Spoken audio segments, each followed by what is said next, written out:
Dan saya beruntung bisa menjadi narasumber yang luar biasa karena saya juga membaca buku-buku beliau, yaitu Bapak Reza Alexander Antonius Watimena. Saya ingat kalau Watimena ada juga perancang busana ya, Samuel Watimena itu. Iya, Apa ini sama familia atau apa saya kurang tahu nih. saudara jauh ya. Iya, Iya. tapi saudara pasti. Oh. Jadi Pak Reza Watimena ini adalah pendiri Rumah Filsafat. Beliau juga merupakan pengembang teori transformasi kesadaran dan juga teori tipologi agama, teori politik progresif, inklusif, dan etika natural empiris. Teori terbarunya adalah epistemologi pembebasan. Sebagaimana tadi saya sampaikan bahwa pendidikan beliau ini nggak tanggung-tanggung ya. Di Sekolah Tinggi Filsafat GRK Jakarta, ini tidak mudah masuk kemari karena memang sangat tinggi standarnya. Juga beliau adalah alumni daripada Fakultas Filsafat di Jerman ya. Nah, jadi mungkin beliau ini memang sangat kaya nuansa filsafatnya, pernah menjadi akademisi di berbagai institusi, Universitas Katolik Atmajaya Jakarta, juga Unair Erlangga, Universitas Katolik Widya Mandala Surabaya, Universitas Presiden, Program Pasca Sarjana Universitas Indonesia, dan UMN, Universitas Multimedia Nusantara. Ini punyanya Kompas ini. Dan beliau sudah merilis banyak sekali buku, kurang lebih 165 buku, dan juga banyak sekali artikel-artikel yang beliau tulis yang bisa kita nikmati, dan memang kecenderungan di Buddhis, yaitu di Zen. Maka pada malam hari ini tidak salah kita mengundang beliau dengan topik yang sangat menarik, ya, yang tadi sempat banyak ditanyakan oleh teman-teman saya, kok topiknya begitu aneh, yaitu Dhamma Kotoran Anjing tentang ajaran tertinggi Zen dan Buddha Dharma.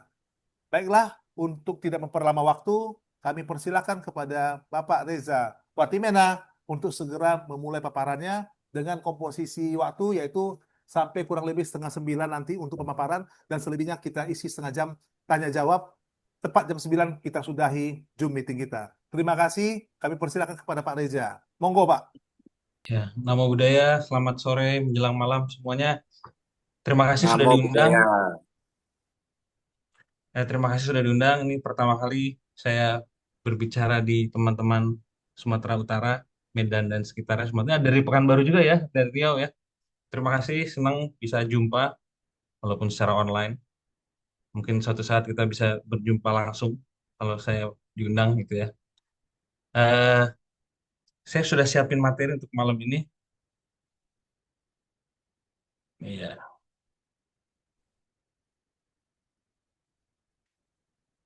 Dharma Kotoran Anjing tentang ajaran tertinggi di dalam Zen dan Buddha Dharma. Saya sudah menerima setidaknya 7 komplain tentang judul ini. Kan kemarin saya terima dari Promo Badra ya. Saya terima, saya sebarkan ke teman-teman saya. Sudah ada 7 orang. Ini kenapa judulnya serem amat? Ini jatuhnya penistaan agama nih, begitu gitu kan. Saya bilang tunggu dulu, santai dulu. Justru ajaran tertinggi ini memang di dalam Zen ya, dalam Buddhism itu paradoksal. Jadi nanti saya akan jelasin.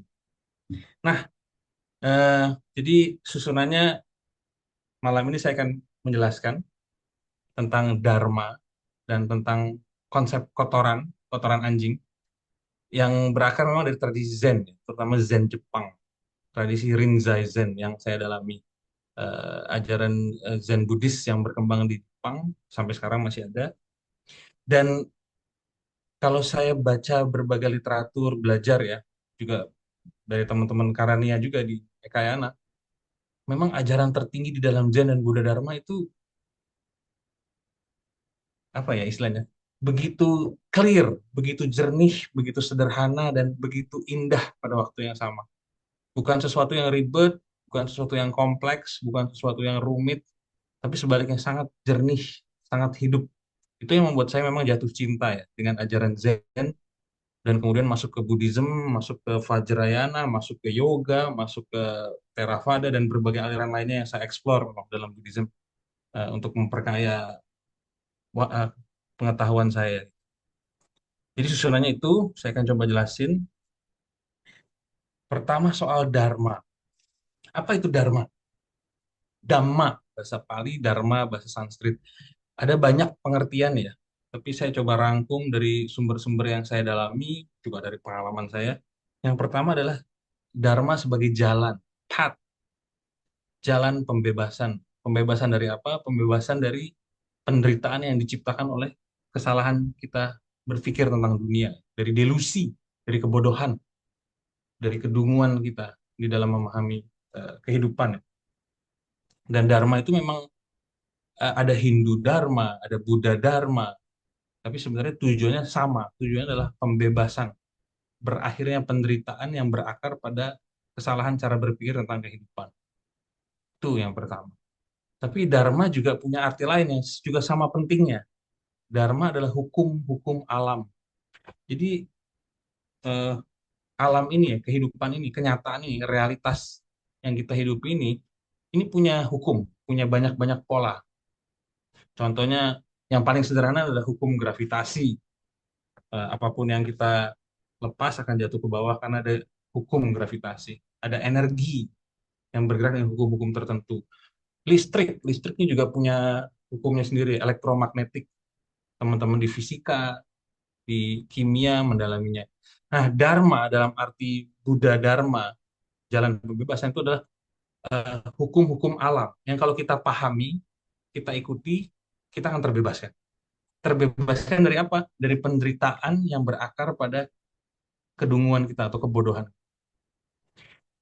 Ini dua arti penting Dharma ya yang harus kita pegang. Jadi banyak sekali artinya, tapi dua ini esensinya. Makanya Dharma itu bukan sesuatu yang dogmatik, bukan sesuatu yang harus, bukan. Ini adalah sebuah jalan, sebuah metode yang kalau kita paham, terus diterapin, kita akan merasakan dampaknya. Yaitu batin yang jernih, bebas dari penderitaan, dan bebas dari kesalahan cara berpikir soal kehidupan. Dan otomatis kalau kita tidak menderita, kita akan bisa berkarya, kita akan bisa berbuah gitu sebagai manusia, sebagai kehidupan. Ya. Dan ini bukan sesuatu yang spekulatif, bukan sesuatu yang ngarang-ngarang itu. Wah, ini kan buatan Pak Reza aja. Bukan, ini sesuatu yang memang sudah ada di kenyataan. Sudah ada dan sudah selalu ada. Gautama, Siddhartha Gautama, Sang Buddha, dia menemukan itu. Dia melihat ada pola tertentu di alam semesta ini. Kalau kita ikuti ini, kita paham ini, kita akan terbebas. Kita akan mengalami pencerahan. Tapi kalau kita nggak paham dan kita hidup seturut dengan kedunguan kita, kebodohan kita akan menderita. Dan penderitaannya macam-macam bentuknya. Dari stres, depresi, keinginan untuk bunuh diri, dan segala macam. Nah, ini arti Dharma. Lalu kotoran anjing. Nah, kotoran anjing ini yang yang agak kontroversial. Ya. Ini saya ambil dari Koan Zen, dari buku The Gateless Gate, gerbang tanpa gerbang, atau pintu tanpa pintu, dari tradisi Rinzai Zen Jepang. Bahasa Jepangnya Mumonkan. Mumonkan itu ya The Gateless Gate. Ini adalah buku isinya kumpulan kumpulan koan. Koan itu memang unik Zen ya. Saya tidak menemukan tradisi koan di tradisi lain kecuali Jepang dan Cina dan Korea. Koan, koan itu adalah sebuah cerita, sebuah keadaan di mana kita diminta untuk memberikan respons, tanggapan terhadap keadaan itu. Dan yang saya kutip di sini adalah The Gateless Gate dari nomor 21, case 21.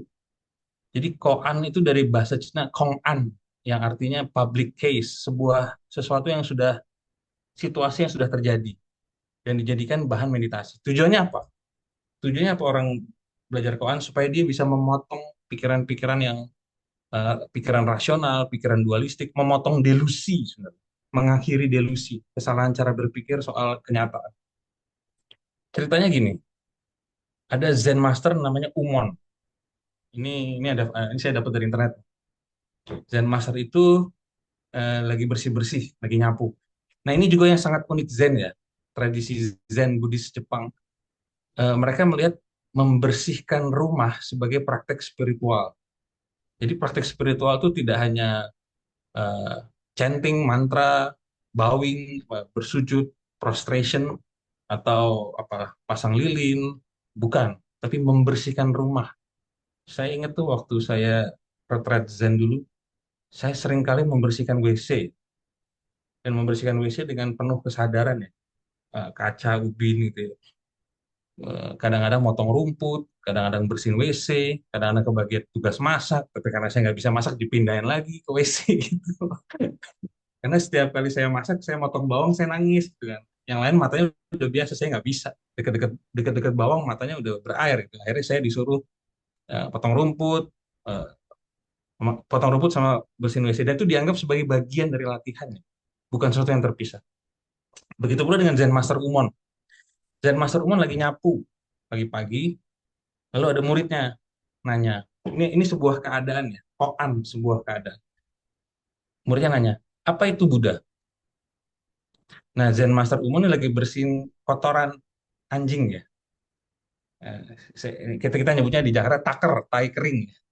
Karena tai yang sudah mengeras dan jadi kering itu jadi kayak batu. Dia lagi bersihin. Nah, spontan, tanpa banyak teori, tanpa banyak rumusan, apa itu Buddha? Tai kering, dry shit stick. Bahasa Jepangnya kanshiketsu. Jadi ini terkenal sebagai kanshiketsu koan, koan tai kering. Teman-teman di Jakarta itu taker-taker gitu ya. Nah, bagaimana menanggapi Zen Master Umon ini? Ketika dia ngomong, apa itu Buddha? Buddha adalah tai kering, dry shit stick. Tai kering di atas tongkatnya dia karena dia lagi nyapu. Nah, bagaimana kita menanggapi itu? Nah, ini koan ini sekali lagi digunakan untuk bahan meditasi ya. Kita digunakan untuk bahan meditasi supaya kita bisa memotong pikiran-pikiran dualistik, pikiran-pikiran rasional yang berlebihan. Nah, apa tujuan koan ini? Jadi kita ini kan seringkali ya hidup dengan pikiran-pikiran dualistik. Dualistik itu artinya ada yang suci, ada yang tidak suci. Ada yang benar, ada yang salah, ada yang baik, ada yang buruk, ada yang murni, ada yang tidak murni. Dan biasanya, terutama orang-orang beragama, termasuk teman-teman dari Buddhis ya, bilang ini adalah suci, ini tidak suci. Ini adalah murni, ini tidak murni.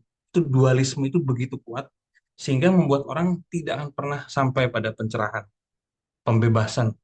Kenapa? Karena terjebak pada ini. Suka yang suci, tidak suka yang tidak suci. Jadi dibalik itu ya. Dibalik apa dipertentangkan, hidup ini dibelah dua. Nah, Zen Master Umon nih dengan koan ini, Zen Master Umon dia bilang tidak ada itu semua. Dualisme adalah ilusi.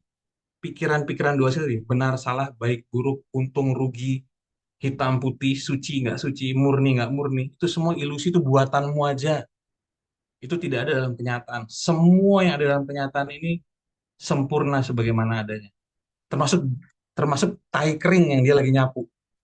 Makanya Zen Master Umon ingin membalik konsep ini, bahwa tai kering pun juga bagian dari alam yang sama sucinya dengan patung Rupang Buddha, dengan patung dewa-dewa Vajrayana, dengan macam-macam lah, dengan segala hal yang dianggap suci oleh masyarakat. Dia ingin membalik itu semua.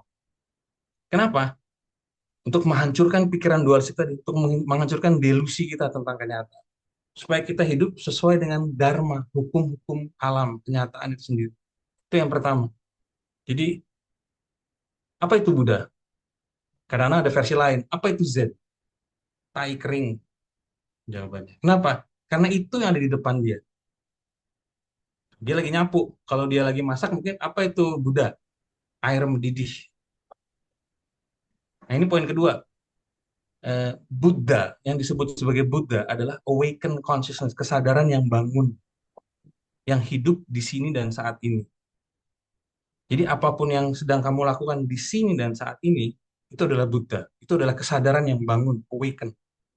Kayak saya ditanya sekarang, Mas Reza, apa itu Buddha? Buddha adalah layar laptop. Mas Reza, apa itu Buddha? Buddha adalah kacamata. Kenapa? Karena itu adalah yang real, yang hidup, yang bangun di sini dan saat ini. Bukan dulu, bukan 2500 tahun yang lalu, bukan nanti, bukan di masa depan. Tapi sekarang, di sini saat ini, apa yang ada? Apa yang hidup? Apa yang nyata? Layar monitor. Kebetulan Zen Master Umon lagi nyapu. dan dia lagi nyapu tai kering. Kita tanya, apa itu Buddha? Buddha adalah tai kering. Nah, di sini ini poinnya. Ini yang memang sangat khas ya di dalam ajaran Buddha, terutama Zen ya, yang berkembang di Cina, Korea, lalu ke Jepang, lalu ke seluruh dunia, ke Amerika dan ke Eropa, dan akhirnya nyebar sampai sekarang. Bahwa definisi suci, tidak suci, murni, tidak murni itu dirombak habis. Semua suci. Semua di alam semesta ini yang tampil dalam kesadaran kita adalah Buddha. Saya lagi dengar suara asing. Itu adalah Buddha. Kenapa? Karena kesadaran saya bangun, bangun menyentuh suara itu. Sekarang saya lagi melihat layar monitor. Ini laptop, bukan laptop sih. Ini komputer lah. Layar komputer adalah Buddha. Kenapa? Karena dia muncul di dalam kesadaran saya yang sedang bangun, yang awake. Maka sekali lagi tidak ada dualisme, dan kalau didalami benar ya, ajaran Buddha baik di tradisi Theravada, tradisi Mahayana, tradisi Vajrayana, termasuk Zen dengan segala variasinya, pada titik tertinggi semuanya sampai ke situ. Sampai pada hidup sepenuhnya sadar, terjaga seutuhnya saat ini. Apa yang di depan mata, itulah Buddha, itulah Zen. Gitu. Tidak ada yang misterius, tidak ada yang sakti-sakti, tidak ada yang macam-macam lah, nggak ada heboh-heboh. Begitu sederhana, begitu clear. Makanya ini saya ngerti ya, Gautama, Siddhartha Gautama, setelah dia duduk di bawah pohon Bodhi itu, dia sampai titik titik pencerahan ya, disebut mengalami pencerahan. Lalu dia bingung, dia mengalami dilema. Saya baca di bukunya Thich Nhat Hanh tuh. Gautama mengalami dilema, apakah saya mau mengajar atau tidak? Apakah saya harus bangun dan mengajar, atau saya duduk aja di bawah pohon ini dan menikmati menikmati kesadaran saya yang terjaga ini. Dilema ini nggak diajarin. Buddha, kesadaran yang hidup, yang terjaga ini nggak bisa diajarin. Ini bukan teori, ini bukan konsep, ini bukan rumusan bahasa Pali, bahasa Sanskrit yang rumit-rumit. Ini adalah sesuatu yang hidup di sini dan saat ini. Gimana cara ngajarinnya? Dia duduk agak lama. Dan sampai katanya Dewa Indra datang dan bilang, ini harus diajarkan karena ada orang-orang di luar sana yang bisa nangkep ajaran yang begitu halus ini yang tanpa bentuk. Sesuatu yang tidak ada konsep, tidak ada teori, hanya pengalaman real, pengalaman nyata di sini dan saat ini. Dan inilah ajaran tertinggi dari Zen dan juga Buddha Dharma. Eh, ya kebetulan saya cukup lama mendalami banyak tradisi ya, dan saya melihat banyak orang menekuni meditasi dengan cara-cara yang keras gitu. Ada yang lomba duduk lama-lamaan, ada yang apa namanya chanting ribuan kali, ratusan ribu kali, dan terobsesi dengan itu ya. Ada yang bowing sampai lecet-lecet, enggak ya? Macam-macam lah metodenya. Dan saya pikir apakah ini perlu ya? Ini pertanyaan saya. Ini ya, enaknya di dalam tradisi meditatif Buddhis kan kita bisa diskusi ya. Ini bukan sesuatu yang dogmatik, ini metode. Apakah ini perlu? Kalau memang pada ujung-ujungnya kita kan sampai pada saat itu di mana kita hidup hidup sepenuhnya terjaga di sini dan saat ini dan melihat apa yang di depan mata kita. Karena itu esensinya, itu yang terpenting. Nah, kenapa itu penting?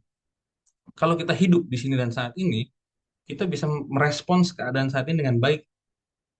Ada keadaan apa di depan kita? Ada, kalau di Zen itu tradisinya, ada orang lapar, kasih makan. Ada orang butuh uang, kasih pinjam uang. Ada orang butuh minum, kasih minum. Jadi kita bisa merespons dengan jernih, kalau batin kita jernih ya. Ada waktunya marah, ada waktunya nangis, ada waktunya sedih, ada waktunya tertawa. Semua ada waktunya selama selama kita sadar dan terjaga, ya jalani aja semuanya gitu. Nah, ini ini sebenarnya yang dicari, yang ingin diajarkan oleh Gautama. Tapi memang kemudian muridnya macam-macam ya. Muridnya Gautama itu kan macam-macam. Dia ketemu dengan raja, dia ketemu dengan biku, dia ketemu dengan mantan pembunuh, dia ketemu dengan pencuri. Maka ajarannya menjadi banyak. Karena dia berbicara sesuai dengan lawan bicaranya dia. Maka banyak ajaran-ajaran yang sifatnya relatif. Jadi kadang-kadang kalau kita baca sutra itu ada yang bertentangan juga gitu. Tapi karena bukan karena Gautama tidak konsisten, tapi dia berbicara dengan siapa? Kalau dia berbicara dengan seorang pertapa yang sudah tercerahkan, dia ngomongnya lain. Dia kan ngomong soal kesadaran murni, dia mungkin akan diam aja. Tapi kalau dia berbicara dengan mantan pembunuh dan narapidana yang baru nyolong, dia kan bilang, kamu kuatin sila kamu. Karena ya dia narapidana, pembunuh dan pencuri. Kalau ingin mencapai pencerahan, mengakhiri penderitaan, dia harus kuat silanya. Tapi kalau ngomong sama pertapa yang silanya udah kuat, yang udah vegan bertahun-tahun, nggak usah ngomong sila, ngomong ajaran tertinggi langsung. Apa itu Buddha? Jadi memang dia berbicara sesuai lawan bicara. Nah ini, nah kenapa saya tambahin kotoran anjing? Karena begini, saya waktu itu kan sempat di Bali tahun lalu saya di Bali ngasih materi, besok saya extend 2 3 hari touring lah, naik motor touring ke Bali, ke berbagai pura di Bali, terutama Pura Besakih ya, saya suka ke sana. Terus waktu di Pura Besakih itu pura Hindu terbesar di Bali, saya duduk dan saya lagi meditasi. Saya lagi sungguh-sungguh sadar dan terjaga pada keadaan di sini dan saat ini. Dan depan mata saya ada tai anjing. Di Bali kan banyak anjing berkeliaran ya. Anjingnya lagi buang air dan dia persis di depan mata saya. Lalu saya foto, lalu saya taruh Instagram. Apa itu Buddha? Apa itu Zen? Zen adalah kotoran anjing. Kenapa? Karena itu yang tampil dalam kesadaran saya. Lalu saya ingat cerita Zen Master Umon ini, Kanshiketsu, tai kering, bahwa Dharma itu seluas semesta. Semua adalah Buddha, semua adalah Dharma. Kalau pikiran kita jernih, kalau batin kita tidak dualistik. Nah, ini sebenarnya tradisi yang berakar pada Patriark Zen ke-6, namanya Huineng. Saya baru diskusi tadi siang sama kasih hati, kasih hati tentang Huineng. Huineng itu Patriark Zen ke-6. Dia eh, sudah lebih dulu dari Zen Master Umon. Dia bilang gini, eh, kalau kamu tidak berpikir baik dan buruk, apa wajah aslimu? Sekali lagi, jika kamu tidak berpikir soal good and bad, baik dan buruk, tidak membelah dunia menjadi dua, siapa wajah aslimu? Jawabannya adalah Buddha. Karena kita semua, seluruh eksistensi ya, semua kenyataan di alam semesta ini adalah bagi dari kesadaran yang terjaga tadi. Semua adalah Buddha. Begitu kita mikir baik, buruk, benar, salah, untung, rugi, mulai kalkulasi, mulai hitung-hitungan, kita kehilangan eh, kesadaran itu dan menjadi sentient being, ya, menjadi manusia biasa yang hidup dalam penderitaan dan delusi. Tapi kalau kita tidak berpikir baik dan buruk, benar dan salah, kita tanya, siapa saya? Yang ada adalah kesadaran murni, kosong, Buddha. Nah ini adalah ajaran tertinggi di dalam Zen maupun Buddha Dharma. Oke, semoga cukup jelas. Saya akan coba lebih luas lagi ya, menjelaskan apa itu Zen ya. Karena mungkin di Indonesia Zen itu masih agak asing ya. Saya belum menemukan orang yang sungguh mendalami Zen di Indonesia. Belum menemukan banyak lah, satu dua ada yang sungguh-sungguh masuk ke dalam emptiness ya. Tapi ya itu kita ini 280 juta ya, masa cuma ada 2 orang itu kan. Kalau bisa lebih banyak lah. Nah, Zen itu berasal dari bahasa Cina Chan, Chan dan kemudian karena kemudian Zen tersebar ke Korea berubah jadi Son atau Seon. Dan kemudian orang Jepang nggak bisa nyebut Chan, nyebutnya Zen. Jadi Zen itu sebenarnya kata-kata salah sebut, salah dengar, salah sebut. Akar katanya adalah Dian, Diana, yang artinya adalah eh, bahasa Jermannya Verschmelzung, jadi terserap ke dalam keadaan saat ini. Terserap itu artinya orang-orang orang sungguh melebur dengan keadaan saat ini. Contohnya, saya lagi duduk, ada suara musik dangdut di luar, ada orang bawa speaker nyanyi-nyanyi, dan saya terserap penuh ke dalam suara dangdut. Itu yang disebut Dian. Jadi terserap ke dalam realitas saat ini. Oke. Terserap ke dalam kita saat ini. Saya juga lagi musik dangdutnya berhenti. Saya lagi mendengar suara asik. Saya terserap ke dalam suara asik. Saya menjadi satu. Nah, ini makna terdalam dari Dian ya, dari Zen, dari Chan. Jadi terserap ke saat ini. Tidak ada lagi ego, tidak ada lagi aku, self. Sungguh-sungguh menyatu dengan apa yang ada saat. Dan ini yang juga unik dari Zen ya, berbeda dengan tradisi lainnya ya. Zen itu non konseptual, tidak banyak konsep, tidak banyak teori. Bahkan sebaliknya, Zen itu ingin masuk ke keadaan batin manusia sebelum konsep, sebelum bahasa, sebelum pikiran muncul, sebelum baik dan buruk, sebelum benar dan salah, sebelum hitam putih, untung rugi, surga neraka, alam dewa, alam asura, sebelum semua itu siapa saya? Jadi dia langsung nusuk ke dalam batin kita, menghancurkan semua pikiran delusional dan muncul yang tersisa adalah Buddha, kesadaran yang mentah, yang terjaga, yang murni. Dan Zen juga cenderung oke, para Zen master, praktisi Zen, dia membaca sutra dibaca, ada banyak jenis sutra kan. Ada Abhidhamma juga didalami, Vinaya juga. Cuma pada akhirnya itu semua harus dilepas. Karena itu masih konsep, masih teori, masih bahasa, dan masih melekat pada tradisi. Sebelum kata, sebelum pikiran, sebelum tradisi, siapa saya? Nah, itu gaya Zen. Dan memang yang juga terkenal adalah transmission from mind to mind ya. Ketika Zen Master dan muridnya itu sudah berada pada batin yang sama, pada frekuensi yang sama, kalau anak sekarang ngomongnya, frekuensi yang sudah sama, mereka akan bisa gitu, sama-sama tanpa pikiran, non konseptual, sama-sama kosong secara konsep, tapi hidup, sama-sama hidup. Nah, ini tandanya seorang murid sudah mencapai realisasi tertentu gitu. Nah, ini memang yang membuat saya tertarik pada Zen itu ini. Pendekatannya yang sangat jernih, intuitif, nggak banyak teori, nggak banyak bahasa Sanskrit, nggak banyak bahasa Pali, nggak banyak bahasa Tibetan. Sungguh-sungguh terjaga, hidup, sadar saat ini apa yang kamu, apa yang muncul dalam kesadaran. Itulah Buddha. Begitu spontan. Dan sekali lagi, ini adalah poin tertinggi di dalam Zen dan di dalam seluruh ajaran Buddha. Yang sebenarnya tidak ada poin sama sekali. Ini bukan sebuah teori, ini bukan sebuah ajaran. Ini adalah pengalaman yang hidup, kesadaran yang hidup. Apa yang lebih tinggi dari ini? Nggak ada. Saya pernah, ya, bulan ini saya agak frustasi kan. Ada masalah personal lah. Saya bilang, saya ingin melepaskan ajaran Buddha karena tidak membantu saya. Terus saya mikir, orang Buddha nggak ngajar apa-apa ya. Buddha tidak pernah mengajar apapun. Buddha hanya bilang hidup, sadar. Nah, tapi kitab suci tebal banget. Itu karena dia yang ketemu banyak orang.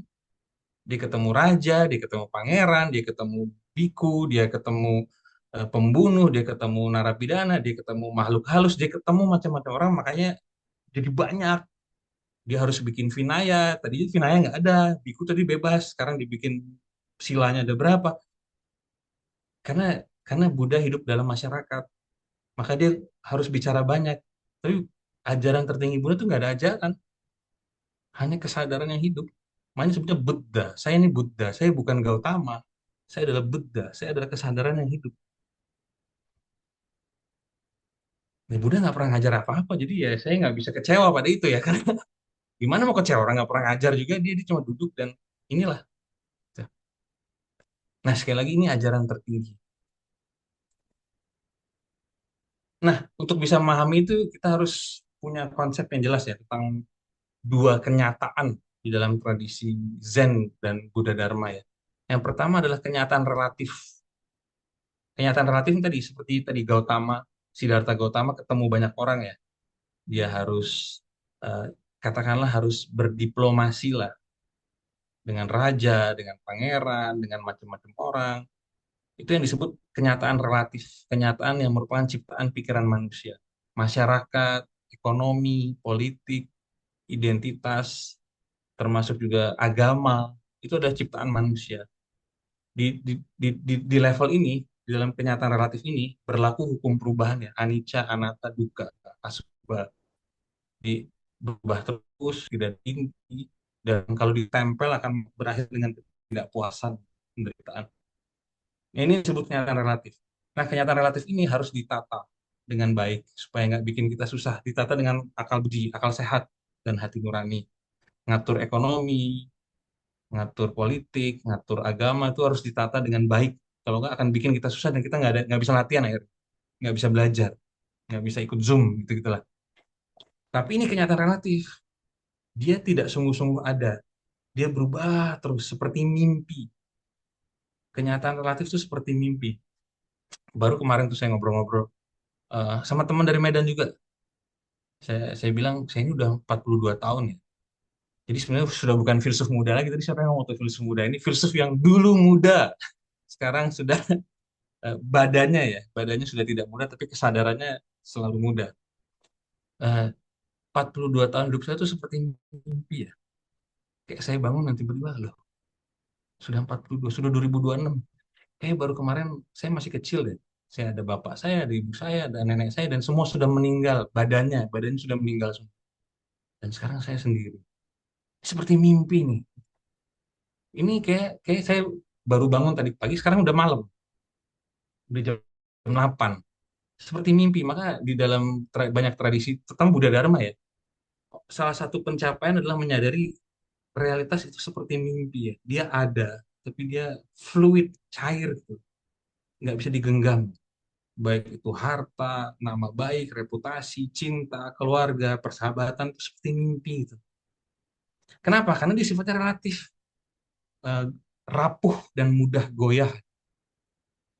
Tapi ada kenyataan yang lebih dalam, yang disebut kenyataan absolut atau kenyataan mutlak. Nah itu tadi, ini yang disebut Buddha. Kalau teman-teman di Hindu nyebutnya Atman. Kalau teman-teman tradisi-tradisi Abrahamik sebutnya sebagai apa? Eh, kesadaran ilahi, kesadaran ilahiyah, kesadaran akan Tuhan. Ini sesuatu yang mutlak, yang berada sebelum pikiran manusia. Sebelum bahasa, sebelum teori, sebelum tradisi, dia sesuatu yang hidup. Ini yang ingin diajarkan oleh Buddha. Buddha sebenarnya Gautama ya. Gautama sebenarnya ingin menunjuk ini, kenyataan mutlak yang yang yang bisa dialami, bisa dirasakan, bisa disadari, tapi nggak bisa diomong sebelum pikiran manusia. Nah, karena dia berada sebelum pikiran, maka dia juga berada di sebelum waktu, berada di luar waktu. Tidak ada akhir, tidak ada awal, tidak ada masa lalu, tidak ada masa kini, tidak ada masa depan, yang ada hanya saat ini. Tai kering kalau kata Zen Master Kumon. Layar komputer kalau saya bilang. Nah, ini kenyataan mutlak. Tidak pernah berakhir. Dia berada di luar waktu. Nah, kita harus bisa bedain. Dalam hidup sehari-hari kita perlu kerja, ketemu orang, hidup dalam kenyataan relatif. Hidup ekonomi, cari uang, berhubungan dengan manusia lain, kita harus menata itu dengan akal budi. Tapi sadar bahwa ini semua mimpi. Ini semua permainan-permainan aja yang kita mainkan dengan baik lah. Sambil kita menyadari siapa diri kita yang sebenarnya, yaitu Buddha, kesadaran sebelum pikiran ini. Nah, kalau kita bisa sampai ke titik ini, kita tidak akan takut lagi dengan kematian, karena nggak ada yang mati. Yang rusak hanya tubuh, yang menua hanya tubuh. Tapi kita yang sebenarnya, Buddha, berada di luar waktu. Dia abadi. Abadi bukan berarti eh, hidup selamanya, tapi dia berada di luar waktu. Nah, sekali lagi ya, ada kenyataan mutlak, ada kenyataan relatif. Dua-duanya harus dipahami, harus dikelola dengan baik. Ini yang disebut ya kebijaksanaan ya dalam tradisi Zen. Begitu pula kita ngomong soal ajaran. Kalau kita membaca ajaran Gautama ya, sutra terutama, sutra Abhidhamma, Vinaya, dan sutra itu kan banyak versi ya. Ada tradisi Mahayana punya sutranya sendiri, Zen punya sutranya sendiri, Vajrayana punya sutranya sendiri. Eh, dari begitu banyak teks itu ya, itu kan itu yang disebut ajaran relatif, ajaran yang sesuai dengan siapa yang nanya. Sekali lagi, kalau yang nanya narapidana, pembunuh, Gautama kan ngomong sila harus kuat. Berhenti membunuh, berhenti mencuri, berhenti berbohong. berhenti minum minuman keras, berhenti menyalahgunakan seks, bersihin itu dulu. Tapi kalau dia ngomong sama Mahakasyapa, muridnya, atau Ananda, muridnya Buddha yang sudah level tinggi, dia nggak akan ngomong sila lagi. Dia nggak akan ngomong, dia diem aja. Transmisi batin ke batin, mind to mind. Karena emang nggak ada yang bisa diajarin. Sama-sama hidup aja, duduk-duduk bareng dan hidup. Itu ajaran tertinggi. Nah, ajaran relatif itu sila, konsep latihan ya, latihan meditasi, mengamati nafas, mengamati suara, mendengarkan suara, mengamati sensasi tubuh, chanting, terus juga konsep-konsep seperti karma, ada karma baik, karma buruk, ada konsep kelahiran kembali, reinkarnasi, dan semua ajaran Buddha itu sifatnya relatif. Dalam arti eh, itu dibuat sesuai dengan siapa yang nanya, sesuai kebutuhan kita semua, gitu. Sesuai dengan siapa yang nanya, siapa yang sedang sakit. Makanya ajarannya berubah-berubah, kontekstual. Dalam salah satu sutra, saya baca dari Zen Master Seung San di Korea ya. Ada waktunya kita harus mematahkan sila. Kita harus berbohong demi sesuatu yang lebih tinggi. Ada waktunya eh, kita harus minum, bahkan mungkin agak mabuk. Kenapa? Ya karena keadaannya betul begitu. Saya waktu di Jerman, saya kan lama di Jerman ya. Saya belajar Zen tuh di Jerman. Orang Jerman tuh kan minum semuanya, semua bir, bir berkaleng-kaleng ya. Eh, Teman saya belajar belajar ini belajar meditasi, dia pulang ke rumah ketemu bapaknya, diajak minum. Dia sebenarnya udah berhenti, cuma karena bapaknya pingin nostalgia sama anaknya, ya udah dia minum, minum, minum sampai mabuk. Terus saya bilang, lah kan lo melanggar sila. Ya, saya melanggar sila demi membuat hati ayah saya senang, menemani ayah saya minum. Itu compassion. Nah, itu butuh wisdom. Makanya itu sifatnya relatif. Jadi kontekstual sekali sifatnya. Nggak bisa dipaksakan saklek, itu nggak bisa. Itu. Nah, itu yang disebut ajaran relatif. Ajaran yang sifatnya kontekstual, berubah-berubah sesuai dengan keadaan. Tapi ajaran relatif ini berpijak pada sesuatu yang lebih dalam yang disebut ajaran mutlak. Ajaran mutlak ini sekali lagi ini bukan teori, bukan konsep, tapi orang kita ini terserap ke dalam kosongan, dalam kesadaran yang tak terbatas. Artinya kita berada sebagai Buddha. Kita menjadi batin yang sadar, kosong, dan tak terbatas. Ini ajaran mutlak. Tanpa konsep, tanpa teori, pengalaman hidup di sini dan saat ini terserap ke dalam kesadaran yang sadar dan tak terbatas. Kelihatannya ribet ya, tapi sebenarnya enggak. Gampang banget duduk atau berdiri atau nungging terserah. Duduk atau berdiri dan hanya hidup, hanya ada, just be. Kalau kata Beatles ya let it be ya, tadi Pak Rudi. Just be, hanya hidup. Jangan mikir baik, buruk, benar, salah, besok mau ngapain, mau telepon siapa, besok mau ketemu siapa, besok mau makan apa, tabungan saya berapa, investasi saham saya berapa, aset saya berapa. Jangan mikir itu semua. Sebelum itu semua menjadi menjadi seperti anak kecil, bersih, bersih dari pertimbangan-pertimbangan yang rumit ya. Hanya hidup. Ini yang mutlak. Ini ajaran tertinggi Zen dan Buddha Dharma. Lalu karma baik, karma buruk gimana? Sila gimana? Apa lagi? Latihannya gimana? Metodenya apa? Berapa jam saya harus duduk? Disesuaikan saja, sesuai keadaan masing-masing, nggak usah terlalu ngoyo. Kalau punggungnya sakit, jangan bowing. Kalau duduknya nggak bisa full lotus, semi lotus, ya ya rebahan atau duduk di kursi.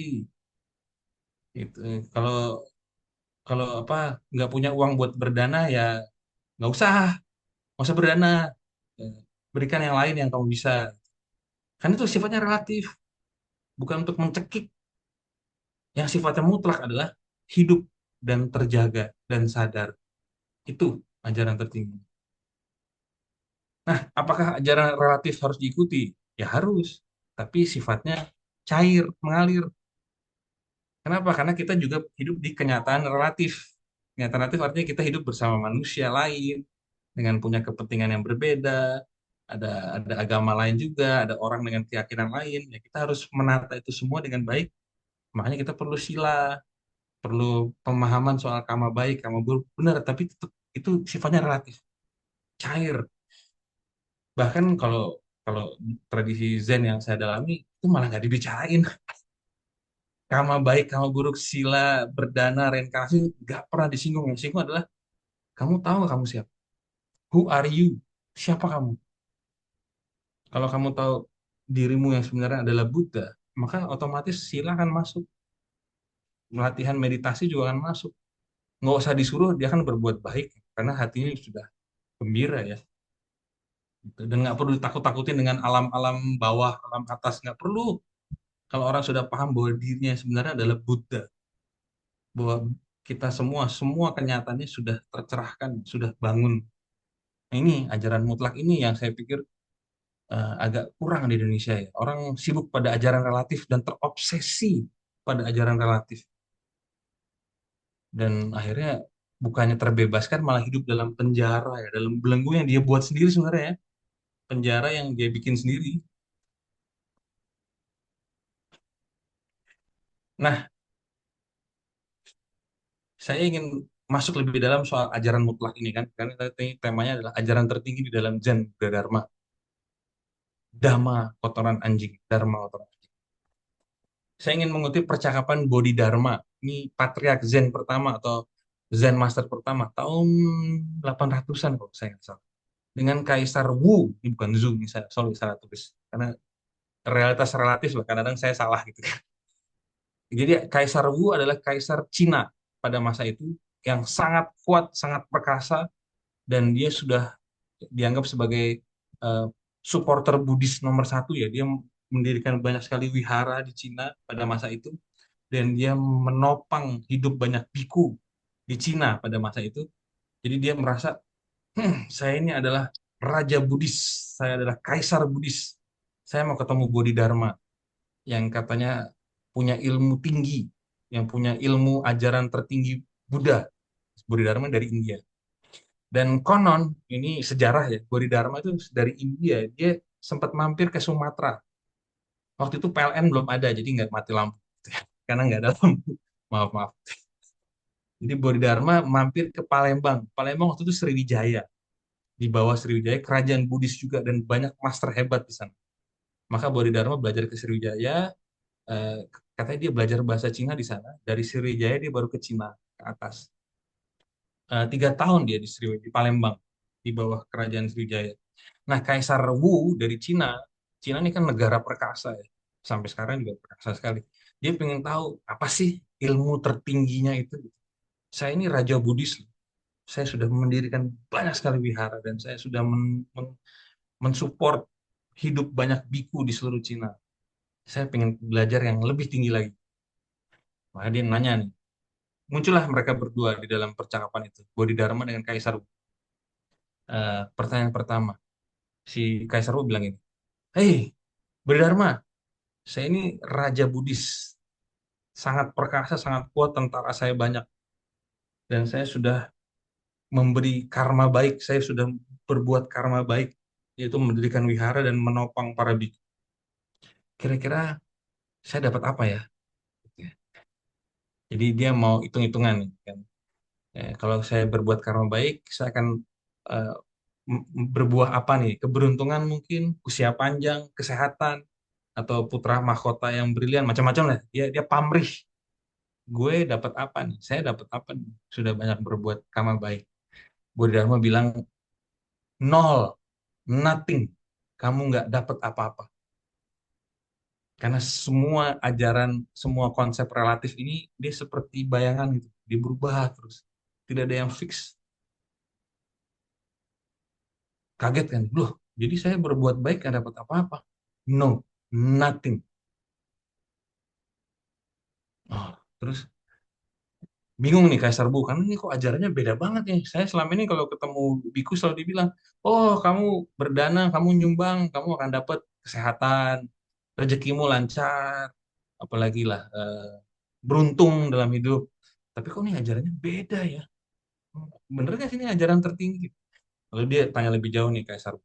Bodhidharma, sebenarnya apa sih yang mau kamu ajarin? Ajaran tertinggi Buddha itu sebenarnya apa sih, kata Kaisar. Terus Bodhidharma bilang complete emptiness, complete emptiness, kekosongan yang utuh, yang menyeluruh. Ya kalau saya nyebut tadi kenyataan mutlak tadi, ajaran mutlak tadi, kesadaran yang hidup dan bangun sepenuhnya di sini dan saat ini. Itu inti ajarnya, nggak ada yang lain. Itu yang ini diajarkan Bodhidharma pada Cina pada masa itu. Semacam pemurnian lah, supaya agama tuh nggak jadi ajang bisnis ya, ajang transaksi. Orang pergi ke rumah ibadah supaya dapat, kalau di Indonesia dapat pahala, dapat karma baik, dapat berbuah gitu. Akhirnya bisnis, semua jadi bisnis. Bodhidharma bilang dia ingin, enggak, that's not the point, bukan itu. Poinnya adalah complete emptiness.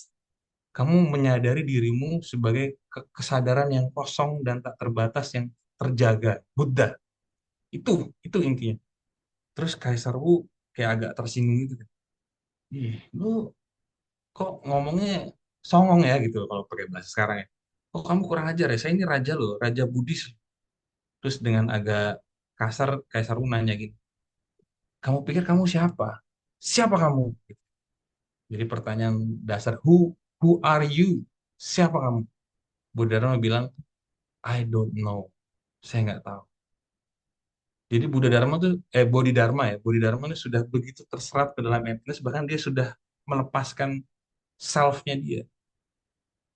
Kepribadian, personality itu kan berubah-berubah ya. Kayak saya ini bukan Reza. Reza itu nama yang dikasih bapak saya, ditempelin ke KTP, akte kelahiran, lalu seolah itu jadi saya. Itu bukan saya.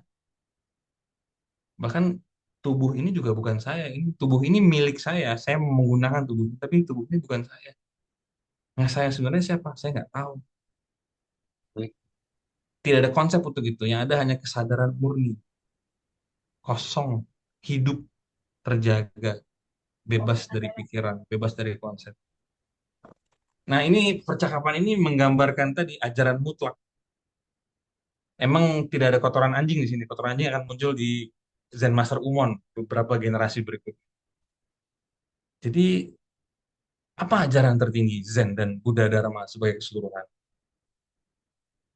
Ada ruang di dalam diri manusia yang ada sebelum pikiran muncul, yang disebut sebagai Buddha nature. Tapi sebenarnya dia nggak punya nama.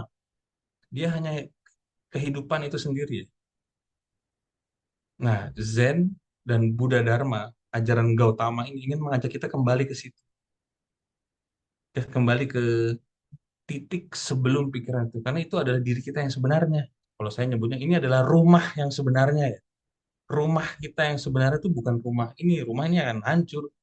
Keluarga akan berantakan. Orang yang kita cintai akan sakit dan meninggal. Kita juga mungkin, tubuh kita ya akan sakit dan meninggal. Rumah kita mati lampu berjam-jam. Udah kayak goa aja kan. Terus mungkin nanti kena tsunami, kena banjir. Ini akan hancur semuanya. Tapi Buddha nature kita, kesadaran batin sebelum pikiran itu tidak bisa hancur. Dia berada di luar ruang dan waktu. Nah, ajaran tertinggi Zen dan Buddha Dharma ingin ngajak kita semua ke sini, kembali ke sini, kembali ke yang absolut, yang mutlak,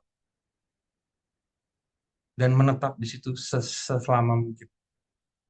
Nah, saya temukan ini juga di dalam tradisi Tibetan, Vajrayana, Tibetan Buddhism ya, terutama tradisi Dzogchen dari Nyingma dan tradisi Mahamudra. Ini saya sedikit singgung karena saya juga belajar ini, Dzogchen dan Mahamudra, ajaran tertinggi di dalam tradisi Tibetan, Kakyu dan Nyingma ya.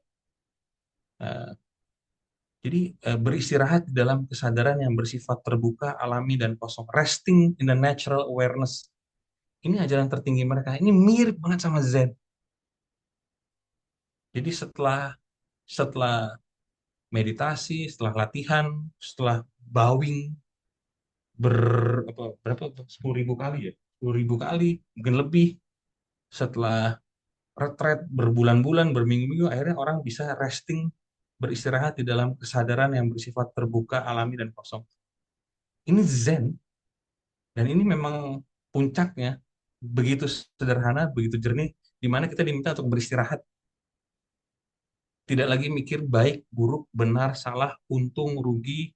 Surga, neraka, alam dewa, alam kama baik, itu semua dilepas, dilepas. Itu semua hanya mimpi. Lalu kita kembali ke dalam diri kita dan beristirahat di dalam kesadaran yang bersifat terbuka, natural, alami, dan kosong. Ini rumusan dari Dzogchen dan Mahamudra yang saya pikir identik dengan Zen, ya. Bukan sama lagi, sama persis.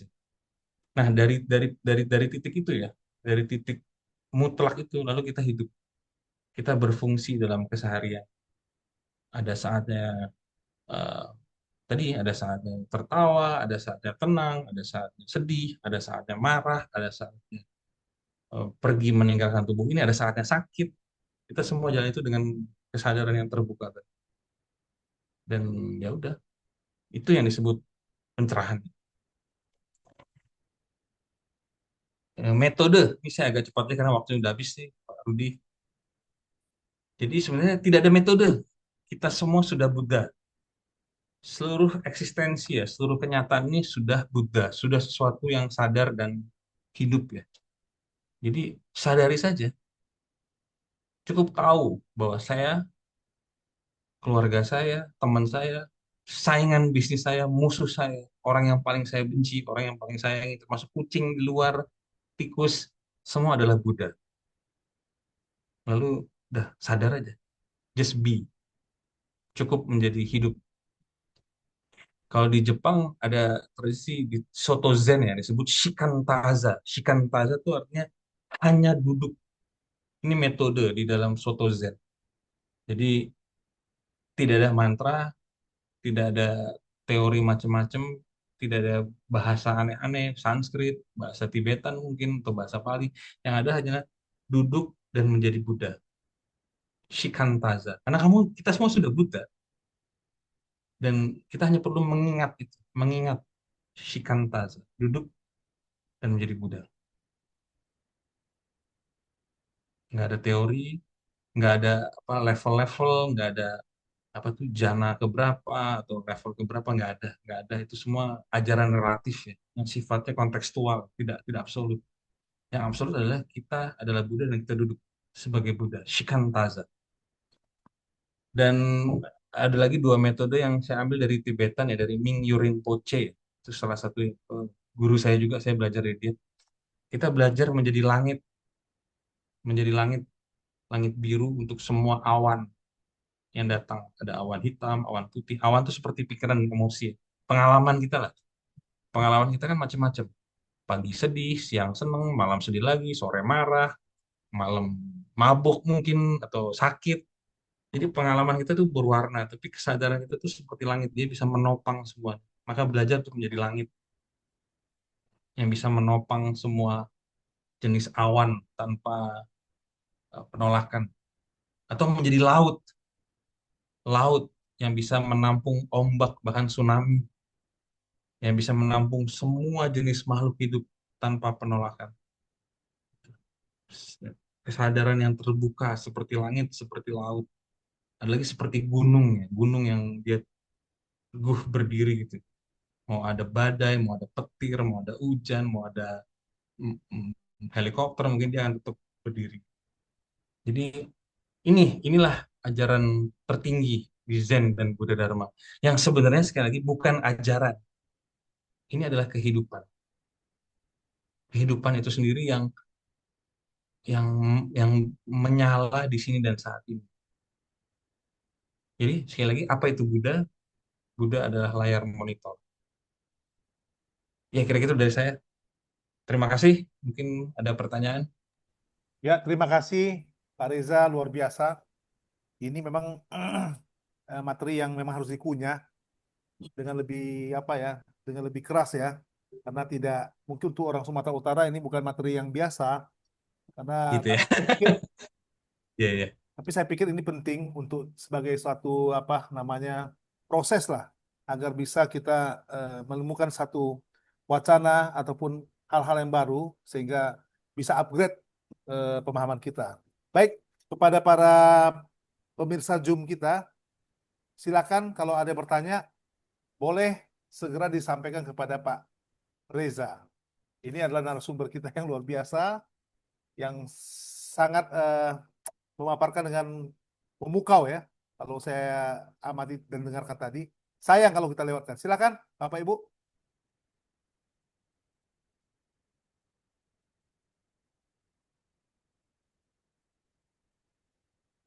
Halo, kalau belum ada, coba saya mau bertanya dulu Pak Reza. Tadi Iya, kita bicara mengenai silakan. kenyataan relatif dan kenyataan absolut. Iya, Apakah kita, apabila kita lebih banyak berada pada level kenyataan relatif ini, bisa bertransformasi ke absolut nggak? Atau bisa nggak relatif itu kemudian dikemas ataupun kita arahkan menjadi absolut? Bagaimana caranya begitu, Pak? iya, oke, terima kasih. Ini mungkin karena tadi materinya soal kesadaran yang kosong ya, maka pertanyaan tidak ada. Karena semua sudah tercerahkan gitu. Enggak, saya bercanda.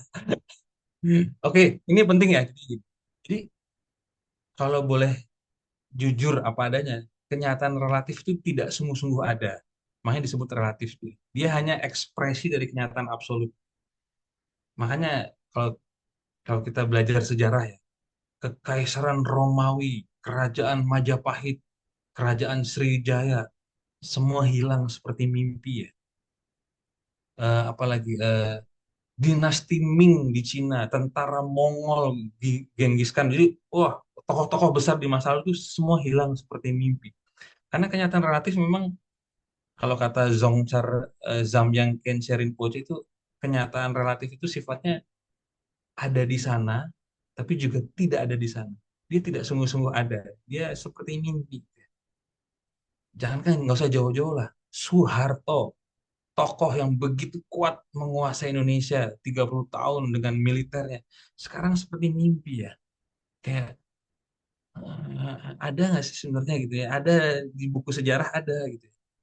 Begitu pula semua ini memang akan berakhir seperti mimpi. Jadi yang disebut nyata relatif ya, masyarakat, politik, ekonomi, nilai tukar rupiah yang terus melemah, Pak Prabowo yang marah-marah terus gitu ya. Kadang kalau saya dengar orang sakit jantung, darah tinggi nanti, sudah.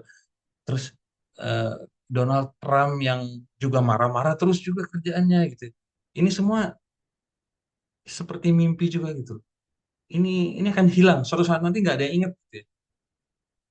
Nah, lalu gimana kita bisa menghidupi ini? Ya udah, kita jalani aja sebaik mungkin. Anggap aja seperti permainan. Nah. Kalau main sepak bola, main basket itu kan kita tahu itu main, tapi kita sungguh-sungguh kan. Saya tuh pemain basket dulu, sekarang udah gak kuat, capek. Saya suka main basket. Saya tahu ini main bola dimasukin ke keranjang kan aneh. Tapi saya main dengan sangat serius. Wah, saat pakai teknik macam-macam, kalah terus juga, tapi nggak apa-apa lah. Yang penting main serius gitu. Begitu pula hidup di kenyataan relatif ini tidak sungguh-sungguh ada, tapi ya mainkan saja dengan baik. Ada waktunya kita tertawa, ada waktunya menangis, ada waktunya marah. Sadari aja bahwa itu seperti mimpi. Lalu kenyataan absolut itu gimana? Nah, justru itu yang selalu ada. Itu yang tidak pernah tidak ada. Karena dia tidak pernah muncul dan tidak akan hilang. Nah, kenyataan absolutnya adalah kesadaran yang terjaga tadi ya, Buddha. Ini selalu ada. Pengalaman kita ini ya, kesadaran kita ini selalu ada, selalu menyala ya. Dia seperti kalau kayak bioskop itu kan layarnya selalu ada, cuma filmnya ganti-ganti kan. Kadang ada film horor, di film horornya habis. Lalu ada film komedinya habis. Tapi layarnya tetap. Nah itu seperti kesadaran, dia stay. Yang ada tuh itu. Nah, praktisnya gimana? Praktisnya adalah gini. Kalau saya ya, ini hal praktis. Sehari-hari saya beraktivitas. Saya berinteraksi dengan orang, saya nulis, saya mungkin ngopi gitu ya.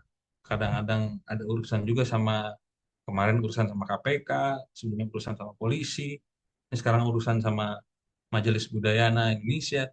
Jadi, eh, oke saya bekerja dengan baik sebisa mungkin, dan ada waktunya saya hening. Saya beristirahat di dalam kesadaran yang kosong dan terbatas. Kalau saya lagi naik taksi, kalau saya lagi naik motor, kalau saya lagi nunggu. Jadi kalau pakai rumusnya Mingyurin Poche itu short times many times. Jadi dalam aktivitas sehari-hari kita ingat ini adalah kenyataan relatif, ini semua akan berakhir. Lalu saya beristirahat di dalam kesadaran yang kosong. Saya menjadi Buddha. Shikatanza. Saya akan duduk dan atau bekerja atau berdiri atau ngetik sebagai Buddha. Lalu saya kerja lagi. Jadi itu eh, biar kita ingat terus bahwa walaupun kita sibuk, kesibukan ini pun hanya mimpi. Bahkan kita pun self ini tidak sungguh-sungguh ada. Dia sifatnya kosong dan berubah terus. Jadi ya udah, itu aja ingat terus sambil kerja, sambil beraktivitas. Kadang berhasil, kadang nggak berhasil. Ya udah, cuma mimpi kok. Dimainkan saja dengan baik. Kira-kira itu mungkin Pak Rudi. Jadi yang ada hanya kenyataan mutlak. Kenyataan relatif itu seperti bayangan. Tetap harus ditata dengan baik, tapi sadar bahwa itu pun cair, tidak absolut, tidak mutlak, tidak mengikat, tidak mencekik gitu. Oke, terima kasih Pak Reza. Ini udah ada yang bertanya Sama-sama. nih. Pak Banget Mujur ya. Silakan Pak Banget Mujur. Baik, terima kasih. Selamat malam Mbak Reza. Kenalkan, Selamat malam, Pak. nama saya Pujimin. Ini nama Facebooknya Banget Mujur. Harapannya supaya banyak keberuntungan ini disebut Banget Mujur.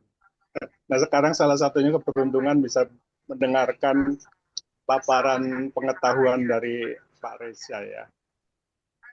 Satu atau beberapa hal yang tadi Pak Reza kemukakan adalah istilah sadar penuh gitu ya, dan juga berulang-ulang disampaikan pembebasan termasuk kata sadar penuh. Ini darsa kecil ini sambil ini lagi dua kegiatan. Iya. Apa sebenarnya yang Pak Reza bisa sampaikan ke saya atau ke kami yang dimaksud sadar penuh itu sesungguhnya gitu ya, dalam pengertian apakah termasuk misalnya eh, kalau saya mau berbuat jahat gitu ya, mau mencuri, mau korupsi, kan butuh kesadaran penuh, tuh fokus tuh. Kalau nggak fokus kan jadi gagal. Kalau nggak sadar penuh kan bisa jadi gagal perbuatan buruk saya tuh mencurinya. Apa bisa termasuk ke dalam batasan itu, termasuk itu atau lebih dari itu yang dimaksud kesadaran sadar penuh tadi.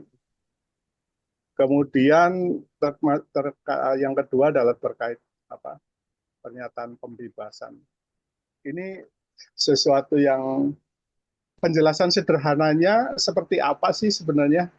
Apa bebas mau ngapain aja atau bebas dalam pengertian lebih dari itu yang dimaksud? Terima kasih.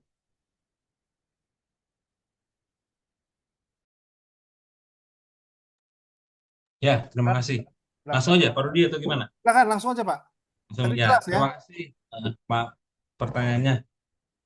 Jadi, apa ajaran tertinggi dari Zen dan Buddha Dharma? Ajaran tertingginya adalah ini ada berapa jarinya? 5. 5. 5. Ya udah, itu aja.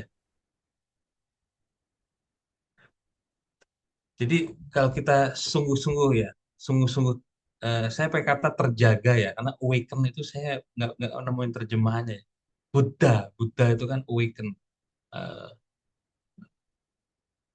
terjaga. Ketika kita terjaga, kita melihat kenyataan clear sebagaimana adanya, dan lalu kita paham bahwa di luar itu seperti semua seperti mimpi ya, masa lalu, masa depan, termasuk eh, konsep-konsep teori baik buruk benar salah itu semua seperti mimpi gitu. Lalu kita benar-benar terjaga di sini dan saat ini. Bahwa inilah yang benar, inilah yang hidup. Nah, kalau sudah di titik itu akan muncul keseimbangan. Kalau desain disebutnya clear mind, ya, batin yang jernih. Lalu, apakah masih ada keinginan jahat untuk melukai orang lain, untuk korupsi, untuk menolong? Saya pikir itu semua akan hilang dengan secara alami gitu. Dorongan-dorongan kehendak jahat untuk memanipulasi, menipu, membenci gitu ya. Mendendam, melukai sampai apa, yang dendam ke semua itu akan hilang dengan sendirinya ya ketika orang sungguh clear apa yang firman itu. Kalau di Zen disebutnya memahami diri kita yang sebenarnya. Diri kita yang sebenarnya adalah Buddha tadi, kesadaran yang terjaga. Maka tidak perlu terlalu banyak ngomong soal karma buruk, karma baik, benih-benih baik. Kita nggak perlu terlalu banyak ngomong itu. Kita langsung fokus ke intinya. Siapa kamu? Sekarang, detik ini, saat ini, siapa kamu? Apa yang kamu alami? Jadilah jernih gitu, ya. Maka semua akan menjadi jelas tanpa harus ditakut-takutin dengan macam-macam konsep dan teori gitu, ya. Nah, inilah yang tadi nyambung dengan pertanyaan kedua Bapak tadi. Inilah pembebasan yang sebenarnya. Kita terbebas dari pikiran-pikiran yang membelenggu kita, pikiran-pikiran dualistik ya, dualistic thinking kalau di dalam tradisi Zen atau juga di Tibetan ya, dualistic thinking ya, dikotomical thinking. Jadi pikiran yang membelah dunia ke dalam dua bagian. Saya harus suci, saya nggak boleh tidak suci. Saya harus benar, saya nggak boleh. Saya akan mengkondem atau menghukum orang yang salah. Dualisme ini yang harus dilampaui. Dan inilah yang disebut compassion, ya, bodhicitta itu. Bodhicitta yang sebenarnya bukan bukan menye-menye, oh saya sedih melihat orang susah lalu saya menolong, bukan itu. Bodhicitta yang sebenarnya adalah menyadari bahwa seluruh alam semesta ini adalah satu, adalah Buddha. Tidak ada yang terpisah dari itu. Nah, ini yang disebut pembebasan. Pembebasan dari delusi, ya, dari kesalahan cara berpikir yang menciptakan penderitaan, dan dari penderitaan menciptakan kejahatan. Karena hanya orang menderita yang berbuat jahat. Hanya orang menderita yang batinnya gelisah, yang kemudian mencuri, membunuh, memanipulasi, menipu.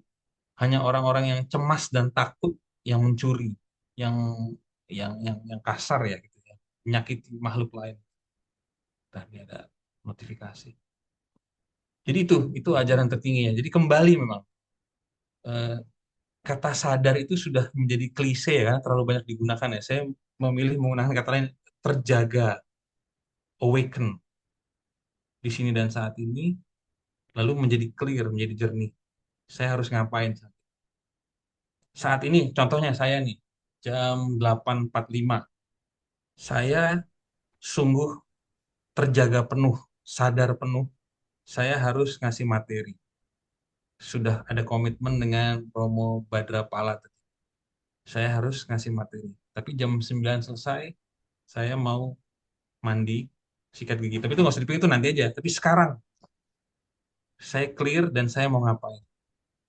Nanti momen berikutnya, saya clear juga saya mau ngapain. Nah, itu yang disebut hidup yang meditatif. Kemarin saya baru ngobrol sama temen juga, dari Medan juga kemarin. Mas Reza, sehari meditasi berapa jam? Pertanyaannya begitu. Saya bilang 24 jam. Waduh, kok bisa? Ya, saya sadar terus soalnya. Bahkan saya sadar kalau saya nggak sadar.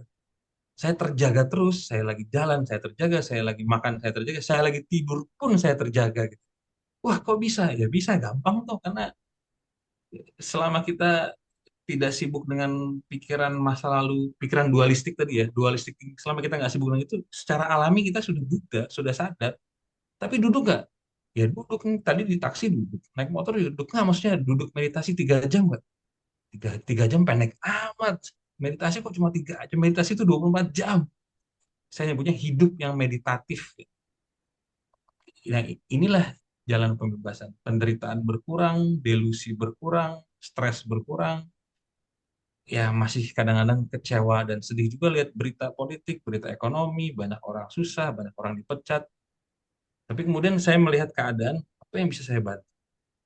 Apa yang bisa saya lakukan? Itu clear mind. Itu contoh penerapannya lah, pembebasan semacam itu ya. Jadi pembebasan dari kesalahan cara berpikir tentang kehidupan yang melahirkan penderitaan. Kira-kira itu Pak yang bisa saya bagikan. Izin, apakah bisa dikatakan begini, pemahaman sadar tadi bagaimanapun tidak bebas dari nilai ya, artinya bahwa eh, di dalam pengertian sadar itu kita ngerti ini bermanfaat, ini tidak bermanfaat itu, bahwa kalau yang bermanfaat ini ya memang harus dilakukan gitu ya, yang Hmm. otomatis yang tidak bermanfaat tidak dilakukan. Jadi sadar ada batasan nilai itu di situ ya, bisa dipahami seperti itu. Ya, terima kasih. Kalau yang saya maksudkan dengan ajaran mutlak itu kesadaran sebelum nilai manfaat dan tidak bermanfaat. Jadi kita mencapai dulu batin yang jernih, jernih, setelah kita terjaga dan sadar dan jernih, lalu kita baru mulai bertindak. Oke, saya mau ngapain sekarang? Saya mau ngapain? Apa yang harus saya lakukan dengan kejernihan ini? Makanya kalau di Zen itu disebutnya attain enlightenment, mencapai pencerahan, lalu bodhisatwa, tolong semua makhluk. Jangan belum belum tercerahkan sudah menolong karena jadinya ego, hitung-hitungan. Oke, saya nolong, nanti saya dapat apa? Apakah nama baik saya? Apakah saya beruntung, sehat, kaya? Enggak. Eh, jadi attain enlightenment. Jadi sentuhlah kesadaran sebelum nilai tadi, menjadi jernih tadi, kesadaran sebelum pikiran, baru bertindak. Lihat apa yang baik, apa yang bermanfaat, apa yang tidak bermanfaat. Jangan sebelumnya. Jadi attain enlightenment, jadilah tercerahkan. Lalu yang kedua, tolong semua makhluk, help all beings. Jangan kebalik. Karena yang kalau saya perhatikan ya, banyak umat agama di Indonesia, ya, bukan hanya teman-teman Buddhis, jadi belum memahami eh, diri mereka sendiri. Mereka sudah, oh ya pokoknya kita nolong lah, nolong, nolong, nolong. Tapi akhirnya jadi ego. Oh, saya sudah menolong loh, lihat tuh. Saya sudah menolong, hebat kan? Saya nolong banyak orang tuh. Saya kemarin foto kiri, foto kanan, taruh sosmed, ujung-ujungnya mau jadi caleg atau jadi gubernur, jadi wali kota, atau buka bisnis lah supaya laku networking. Jadi ya itu bisnis, itu bukan jalan pembebasan. Jadi sentuhlah dulu kesadaran sebelum nilai tadi. Punya punya batin yang jernih, baru bertindak sesuai dengan keadaan di depan mata. Correct action, tindakan yang tepat di sini dan saat ini. Kira-kira itu, Pak. Oke, Pak Romo Pujimin, udah cukup. Oke, ya, terima kasih cukup. Terima kasih Ya. atas pertanyaannya. Pak Reza, ini udah jam 9. Ada pertanyaan lagi nih, masih kita lanjutkan, Pak? Iya, 10 menit lagi masih ya. Iya, masih ya. Kita Nah, lanjutkan ya. Oke, Pak Wandi Guna, Romo Wandi. Selamat malam, Romo. selamat malam. Selamat malam, Silakan. Kak Rudi. Ya, terima kasih ya Bro Reza malam ini Ya, apa cukup kabar nih? Kita udah menarik. lama. Lama gak kontaknya. Iya, udah lama nggak ketemu ya Iya, iya. dengan Bro Reza. Ya, ketemu sekarang. Kalau kemarin saya ketemu di pesawat dengan membawa buku Mas Reza. Saya belum selesai Urban Zen, Bro Reza. Jadi Iya, udah iya. dibaca bolak-balik gitu ya. Jadi menarik sekali malam hari ini. Tapi memang saya juga berada dalam jalur mencintai Zen gitu ya. Saya jalur mencintai Zen dan apapun yang berhubungan dengan Zen, buku-buku itu banyak saya baca gitu ya. Tentu untuk menambah. Tapi saya juga ingat ya, saya ingat juga dengan Master Linci juga bilang ya, salah satu Master Zen juga ya. Master Linci itu sempat bilang bahwa jangan mencari orang yang sibuk mengejar pencerahan di luar gitu. Jadi bahkan lebih ekstrim ya kalau Master Linci itu kalau ketika kamu ketemu dengan Buddha, bunuhlah Buddha, bilang waduh. Iya. Juga. Penting Jadi itu. Zen itu memang menarik ya. Jadi kita juga mendengarkan dhamma dibilang kalau kamu mau mendengarkan dhamma penggal dulu kepalamu, dibilang aduh repot juga gimana gitu. Iya. Karena kita tuh terlalu bermain di pikiran gitu. Makanya kalau ketemu Buddha di jalan, bunuhlah dia, dia bilang. Ya karena konsep itu yang menjebak kita tentang kebudaan itu. Malah kita jauh dari Buddha katanya gitu. Jadi banyak beberapa hal yang konsep Zen ini terutama saya sekarang malah merasakan saya belajar Pali itu sebagai pondasi. Jadi Pali-Pali yang saya coba, sutra-sutra yang saya pelajari sebelumnya berada pada titik pemahaman saja gitu. Pemahaman, hafalan gitu ya. Saya merasa ya, ini saya. Kalau mensarya itu menurut keyakinan. Kalau menurut keyakinan saya itu belajar Pali itu hanya hafalan gitu. Nah, banyak yang saya pahami ketika belajar Zen tentang apapun ketidakkekalan itu, paticca samuppada, beberapa hal-hal Pali itu membuat saya menjadi lebih lebih punya wawasan baru karena belajar Zen ini gitu. Jadi menarik, dan bahkan dalam kehidupan sehari-hari saya juga banyak menerapkan Zen. Dan jujur juga praktek sama dengan Mas Reza, juga saya tidak banyak duduk meditasi, tapi saya lebih banyak untuk mengamati emosi saya sebagai objek meditasi. Karena saya tahu kapan saya happy, saya tahu kapan saya lagi kesel, lagi marah, dan saya tahu. Dan itu menjadi objek meditasi saya gitu dalam dalam hal itu.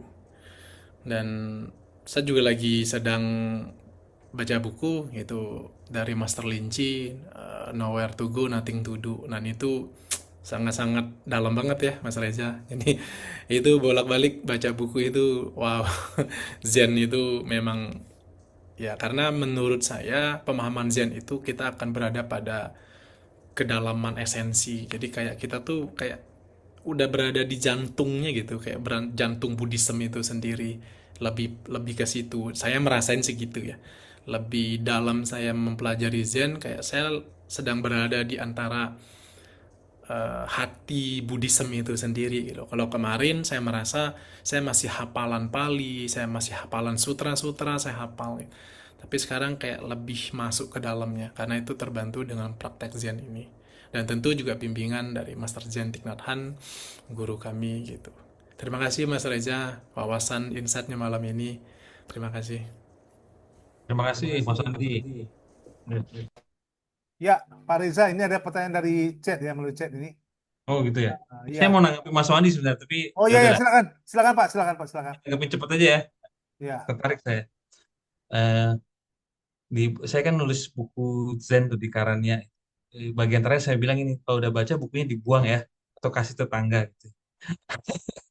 Jadi bahkan eh, s- kalau ingin mencapai titik tertinggi ya, titik kekosongan yang sadar, kesan yang kosong, semua ajaran pun harus dibuang.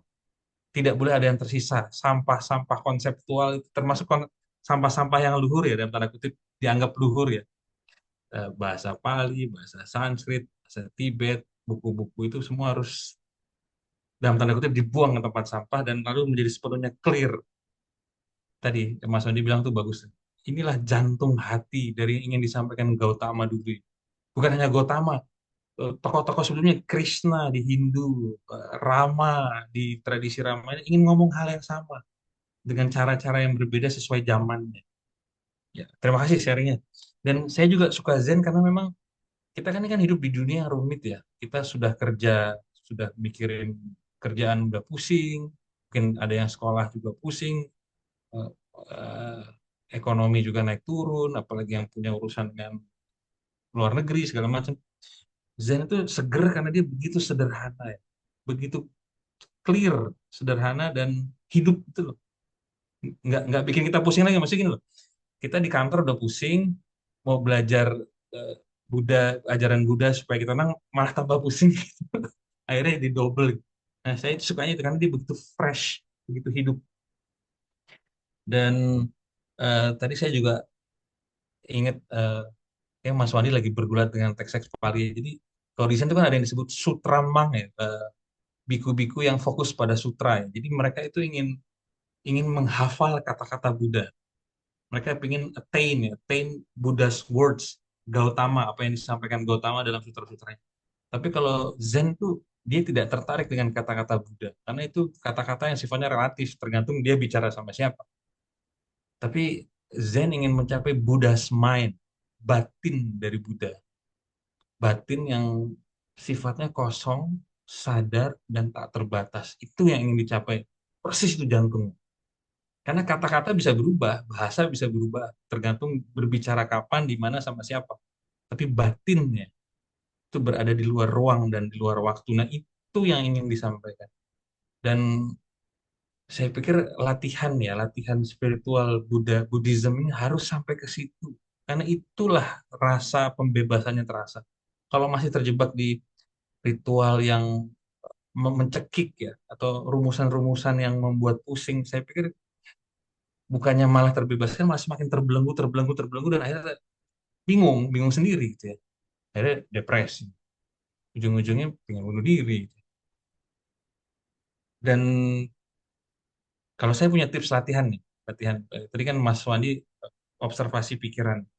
Kalau saya ingin mengobservasi sang observer, menyadari sang sadar.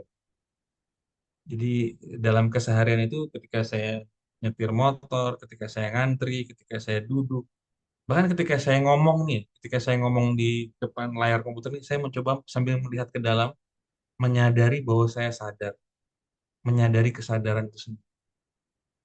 Nah, itu lebih lebih lebih jantung lagi tuh, jantung dari jantung. Ya, kira-kira itu Mas Wandi. Maaf agak agak ngebut tanggapannya karena waktu kenyataan relatif sudah menentukan gitu. Pak Rudi, ya maaf. Ya, ini ada satu pertanyaan dari Ibu Rada Kumari. Ini Ibu Pandita kita. Pertama, pertanyaan beliau adalah, dalam Zen kita diajak menghancurkan keterikatan pada konsep dan kata-kata. Lalu bagaimana seorang pemula bisa belajar tanpa menjadi bingung oleh ketiadaan konsep tersebut? Mungkin satu persatu dulu, Pak Reza. Ada dua Ya, pertanyaan betul. itu satu dulu ya. Oke, Iya, sebagai pemula, eh, justru paling ini agak agak agak counterintuitif ya. Justru Zen itu ingin menjadi pemula terus. Jadi jangan pernah jadi jago, jangan pernah jadi mahir. Ada Zen Master Jepang tuh namanya Shunryu Suzuki, dia nulis buku Zen Mind, Beginner's Mind. Jadi kalau sebagai pemula latihannya gimana? Tetap menjadi pemula, tetap duduk dan menjadi pemula. Jangan pernah menjadi master, jangan pernah merasa menjadi master, merasa sudah advance. Jadi seperti anak-anak yang duduk dan bahagia, yang berjalan, yang menari, yang menangis, yang mandi, yang makan dengan enteng gitu ya. Bahkan marah-marah pun dengan enteng gitu. Jadi tetap menjadi pemula, jangan pernah menjadi ahli. Karena ahli itu bukan Zen, ahli itu nanti jadi sutramang tadi ya, yang hafal teks, yang menguasai kata-kata Buddha, tapi belum menyentuh batinnya, batin Buddha, Buddha's mind. Nah, Buddha's mind itu beginner's mind, batin pemula. Maka saran saya, lakukan semua aktivitas dalam hidup, kerja, mandi, sikat gigi, makan, jalan, nyetir, ngantri, buang air, melihat kotoran anjing, lihat sebagai pemula dengan kesadaran sebagai pemula. Itu latihan. Dan itu juga level tertingginya. Ini menarik memang. Ya, justru kalau kita belajar Zen semakin dalam kita akan kembali ke awal. Kita akan kembali ke awal, kembali ke titik awal, menjadi pemula lagi dalam segala hal. Melihat sesuatu dengan apa adanya, as it is. Bukan dengan baik buruk benar salah untuk begitu, tapi seperti pemula apa adanya. Jadi itu latihan. Kalau kata Zen Master Sung San tuh yang saya dalami, just do it. Kalau lagi makan makan, kalau lagi mandi mandi, kalau lagi jalan jalan, kalau lagi nyapu nyapu, kalau lagi duduk duduk. Jangan lagi makan mikirin kerjaan, lagi kerja mikirin liburan, lagi liburan mikirin kerjaan, depresi, penderitaan. Just do it. Jalan-jalan, duduk-duduk, makan-makan, mandi-mandi. Itulah Buddha. Itulah hidup yang meditatif, hidup yang tercerahkan. Sesederhana itu, sefresh itu gitu. Yang justru sangat dibutuhkan di dunia kita sekarang ya. Semua serba rumit ya. Cari duit rumit, punya relasi rumit, punya keluarga rumit, nggak punya keluarga juga rumit. Ya, kira-kira itu. Jadi tetap sebagai pemula dalam segala hal. Tetap terbuka sebagai pemula. Kira-kira itu, Pak Rudi. oke, luar biasa nih. Jadi harus selalu berpikir sebagai pemula ya. Beginner's mind. Pak Rudi, Eh, maaf, ini sangat menarik sekali nih. Karena apa? Kalau berkenan Pak Reja, boleh nggak kita tambah sedikit waktu, 10 sampai 15 menit, Pak? Boleh, Karena boleh. Siap. masih ada beberapa pertanyaan ini, sangat menarik ini. ya, betul. Saya pun sampai menikmati sekali ya. Oh, oke. Yang kedua, masih Ibu Rada Kumari. Manusia modern saat ini sangat terikat pada pencapaian status dan hal-hal yang dianggap mulia. bagaimana ajaran kotoran anjing ini bisa membantu mengatasi kecemasan dan stres akibat tuntutan dunia modern tersebut, Pak Reza? Wih, bagus sekali nih pertanyaannya. Ya, ya, terima kasih ya pertanyaannya. Eh, kita ini di dunia modern ya, kebanyakan manusia ya. Kita ini ada 8 miliar sekarang nih manusia di dunia ini, di bumi. Itu kebanyakan tidak sadar bahwa mereka sedang hidup dalam mimpi ya. Mereka mengira uang, kekuasaan, kenikmatan, reputasi itu sesuatu yang real, yang absolut, yang mutlak dan terjebak di situ, mengejar itu dan akhirnya seperti apa ya, seperti anjing mengejar ekornya sendiri gitu. Nggak dapet dapet gitu. Dikira kalau sudah dapat uang kan bahagia, dikira kalau sudah dapat status reputasi kan bahagia, tapi nggak gitu ceritanya. Itu hanya akan menghasilkan craving ya, tanha. Kalau sudah dapat uang, pengen lagi, lebih kaya lagi, lebih kaya lagi. Nah itu seperti lingkaran setan nggak ada habisnya.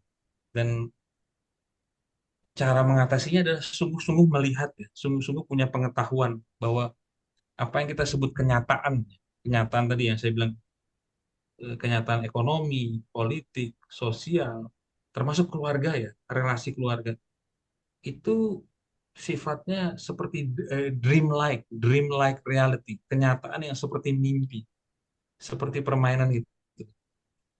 Diikuti saja, dikerjakan, tapi jangan digenggam. Jangan dikejar, wah saya pengen terkenal, saya pengen kaya, saya pengen punya rumah di sana, saya pengen macam-macam lah, itu pengen itu kan. Pun kalau misalnya sudah terlanjur menggenggam, terlanjur melekat, ya disadari lagi bahwa ini pun juga adalah bagian dari mimpi ya. Kegiatan menggenggam itu juga bagian dari dreamlike reality tadi. Makanya kalau kita belajar tradisi Tibetan nih, saya agak pindah tradisi ya. Eh, Dzogchen terutama dari tradisi Nyingma, itu kita dilatih benar-benar untuk melihat kenyataan sebagai sesuatu yang kosong, termasuk diri kita sendiri. Ini itu tujuannya tadi supaya supaya nggak bingung, supaya nggak stres bahwa oke lah, saya kerja, tapi nggak usah ngoyo, nggak usah terobsesi dan ambisius untuk mencapai sesuatu dan akhirnya menjadi menjadi tiran, jadi monster ya. Saya ingin terkenal, saya ingin kaya. Kalau perlu segala cara diambil lah. Tapi kalau teman saya yang kekasih hati saya dari Medan ini bilang, di Medan tuh banyak orang berguru pada orang pintar gitu kan. Dikit-dikit cari orang pintar, dikit-dikit cari orang pintar. Itu kan obsesi ya, obsesi pada keberhasilan, keberuntungan. Nah, keberuntungan itu pun juga bagian dari mimpi ya. Untung malang itu siapa yang tahu. Bagian dari tarian mimpi tadi, kenyataan relatif tadi. Itu aja disadari. Kalau itu disadari bahwa segala yang kita anggap nyata ini ya, termasuk diri kita sendiri, itu dia berubah terus ya. Tidak ada inti yang solid, tidak ada self, kata Gautama. Kalau kita nyadar itu aja, lalu kita berhenti.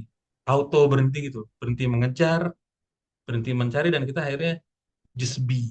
Hidup di sini dan saat ini, kalau dalam bahasa Dzogchen di Tibet itu, beristirahat di dalam kesadaran yang alam. Inilah. Dan ketika waktunya berpisah dengan tubuh ini, ya fine aja. Ya tubuh ini juga seperti mimpi kok, ini tubuh ini saya udah ubanan sekarang. Jenggot saya juga udah ubanan. Kayaknya tahun lalu belum ada gitu ya. Jadi ya seperti mimpi juga ya. Nanti lama-lama merotol semua. Sudah, toh ini juga bukan saya. Tubuh ini milik saya tapi itu bukan saya. Saya rawat aja seperlunya gitu. Jadi tadi menyadari dreamlike reality, realitas yang seperti mimpi. Di Zen pun juga diajarin bahwa ini emptiness ya. Semua ini tarian the dance of emptiness semua. Bukan berarti lalu kita tidak peduli ya. Dan kalau kita nggak peduli sama kenyataannya, kita juga yang susah ya. Nggak bisa bayar listrik, nggak bisa beli nasi gitu ya. Tetap ya dikerjakan, tapi tidak perlu ada ambisi yang berlebih, tidak perlu ada obsesi. Kayak siapa tuh Elon Musk, Steve Jobs itu kan ingin mengubah dunia, ingin menjadi orang paling kaya di dunia. Buat apa? Cuma mimpi semua kok. Ada seperlunya aja. Kalau saya prinsip gini, saya bekerja supaya saya punya waktu untuk baca buku dan latihan-latihan mendalami Zen, mendalami Mahamudra, Dzogchen. Jadi uang kerjaan itu untuk menopang latihan saya. Saya punya waktu untuk dengerin kuliah yang bagus-bagus dari YouTube. punya waktu buat baca buku, punya waktu buat diskusi, punya waktu buat sharing gitu ya. Dan badan juga relatif sehat gitu. Jadi perlakuan itu sebagai alat aja, sebagai alat untuk menopang latihan dharma ya, latihan spiritual. Karena itu yang paling tinggi ya, itu yang paling tinggi itu tujuan sebenarnya. Yang lain tuh hanya alat. Ya kira-kira itu dari saya, Pak Rudi. Oke, Pak. Waduh, nih, ya. Ini masih banyak sekali pertanyaan, Pak Oh, Reza. di chat ya? Di mana ya? Di chat ya? Di chat. Di chat Oh, saya banyak nggak nih, tahu. Pak. Juga bingung. Saya sampai baca satu persatu nih. Tapi saya pilih dulu yang paling menarik ya. Ini dari Sudirman Ratano. Namo Buddhaya Pak Reza, Heeh, izin bertanya, sebagaimana dikatakan oleh Buddha, setelah sampai di pantai seberang, rakit juga harus dilepaskan. setuju. Apakah maksudnya Dharma juga akan dilepas? Apakah itu juga maksudnya kekosongan? Sebab apabila Dharma dilepas, lalu apa yang akan kita bawa untuk kembali lagi bila menjadi Buddha? Mohon penjelasannya, Pak Reza. Wah, ini pertanyaan bagus nih. Terima kasih. Ini benar sekali memang. Ini kadang-kadang kita suka lupa ya. Ya, kita belajar Dharma, belajar Zen, belajar Buddhism, belajar meditasi, kita chanting, kita bowing, kita berdana, kita buat karma baik. Itu kan semua supaya ada kita mencapai realisasi ya. Realisasi bahwa kita adalah Buddha. Menjadi kesadaran yang terjaga penuh itu tadi. Yang kosong, sadar, dan tak terbatas. Bebas dari delusi. Itu kan tujuannya. Tapi itu hanya bisa dicapai kalaupun hanya dengan pada titik terakhir membuang semua ajaran itu sendiri.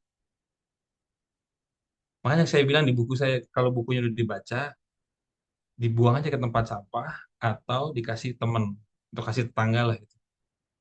Jadi tidak ada kelekatan apapun pada konsep, pada teori, pada tradisi, dan kembali kepada yang tadi Mas Wandi tadi bilang, kembali pada apa yang sungguh esensial, yang sungguh penting, yaitu hidup terjaga di sini dan saat ini. Itu aja yang dipegang. Gitu. Kalau bisa dari awal begitu, oke. Tapi kalau nggak bisa, ya udah ikuti dulu prosesnya. Ada satu Rinpoche itu, namanya Tulku Urgyen Rinpoche. Dia master Tibetan, udah meninggal. Dia bilang gini, kalau dia ngajar, dia selalu kasih ajaran yang paling tinggi. Ini ngajar pada para pemula nih, tadi dia nanya. Ngajar pada para pemula nih, hari pertama belajar Buddhism, belajar meditasi, langsung dia ngajarin yang paling tinggi, dia ngajarin Dzogchen langsung. Resting in the natural state awareness. Amati belakang kepalamu. Kalau ada yang ngerti bagus, kalau nggak ngerti ya berarti harus latihan dari awal. Jadi ya ini semua teknik-teknik ini pada akhirnya memang alat bantu ya. Kalau saya nyebutnya Dharma itu seperti obat. Obat tuh diminum kalau kita sakit. Kalau kita udah nggak sakit, kalau sudah sehat, berhenti minum obat. Nah, tahun 2024 itu ada masanya saya mengalami depresi agak berat, saya mengalami overdosis Dharma ya. Jadi karena saya keseringan baca, keseringan dengar kuliah, keseringan nulis soal Zen, soal Buddhism, saya ada semacam jenuh itu loh. Terus saya diskusi sama teman saya orang Bali di Gede, dia yang ada di sini. Di Gede bilang, wah lo, overdosis Zen, dia bilang gitu. Udah berhenti, berhenti baca buku, berhenti dengerin kuliah, terus ngapain dong? Lu cari hobi, hobi yang membuat saya hidup, dia bilang. Gitu. Yang membuat kamu hidup, membuat lo hidup. Akhirnya saya main gitar, Pak Rudi. Oh Saya beli iya. beli gitar listrik, saya main lagu Rolling Stones, The Beatles, supaya saya bisa kembali seimbang itu loh, nggak dharma mulu yang di kepala saya belajar Zen. Waktu itu Bante Phim di eh, Wihara Ekayana minta saya nerjemahin buku. Jadi hidup saya tuh isinya Zen, Buddhism, dan akhirnya muntah gitu loh. Dan karena saya main gitar, saya main Rolling Stone, saya main Guns N' Roses, saya main Van Halen. Oh, jadi ada waktunya saya nggak belajar lagi Dharma, Dharma saya buang, saya hidup. Saya terjaga di dalam musik saya. Maka musik buat saya bagian dari latihan. Bukan latihan belajar konsep-konsepnya, tapi saya sungguh-sungguh jeng masuk ke dalam apa terserap ke dalam musiknya. Jadi memang harus peka sih. Ada waktunya kita harus ngebuang ini semua. Dan lalu ngapain kalau udah dibuang? Hidup, terjaga, awaken. Dah, karena emang itu intinya. Ajaran-ajaran relatif Buddha itu, sutra itu jadi sepanjang itu Karena Buddha ketemu banyak orang, Gautama ya, Gautama ketemu banyak orang dan dia harus berbicara dengan harus diplomasi. Ada ibu yang menangis, dia nggak boleh ngomong soal emptiness. Anak saya mati, ya anakmu nggak ada ya, nggak bisa ngomong itu. Dia harus peka juga pada keadaan. Kira-kira itu. Jadi kalau sudah sehat, obatnya dibuang, obatnya berhenti minum. Begitu pula Dharma. Kalau sudah ada realisasi, buang jauh-jauh. Kalau pakai bahasa yang agak dramatis, bakar semua buku-buku Dharma. Karena itu jadi racun nanti kalau kelebihan itu. Kalau saya nggak saya bakar, saya taruh lemari, saya main gitar. Gitu. Ya kira-kira itu Iya, pertanyaan. oke Pak Reza, ya betul. Saya setuju itu. Jadi musik itu salah satu membalance kita ya, Pak Reza ya. Iya, tapi mungkin Jangan yang lain ada yang masak kali, ada yang olahraga, ya. olahraga, Hmm. bisa ke jalan-jalan, traveling dan sebagainya. Oke, ini ada pertanyaan bagus juga dari Victor Alexander Lim. Sebelum saya kembali kepada yang hadir nih, ini masih chat ya. Dalam Wajrayana untuk praktik Tongchen butuh latihan pendahuluan. Alasannya untuk latihan yang non konseptual tidaklah mudah. Iya, Sementara benar. dalam Zen sepertinya tidak perlu ada latihan pendahuluan. Pertanyaan saya, orang dengan tipikal apa yang cocok dengan ajaran Zen ini? Terima kasih Pak Reza. Iya, terima kasih. Pertanyaan bagus ya. Gini aja Pak Rudi, nanti pertanyaannya di list. Ini kan kayaknya banyak banget nih yang belum Ya, terjawab. ya, Di list nanti saya coba jawab pakai WhatsApp. Jawaban-jawaban eh, bisa lah Pak. Romo Bada bisa. tahu WhatsApp saya. Jadi semua bisa terjawab gitu. Oke. Boleh, Nah, boleh Pak. iya ya. Jadi di Jawab. list aja nanti saya jawab, diketik. Untuk pertanyaan ini bagus. Ini ini baru saya ngomong kemarin nih.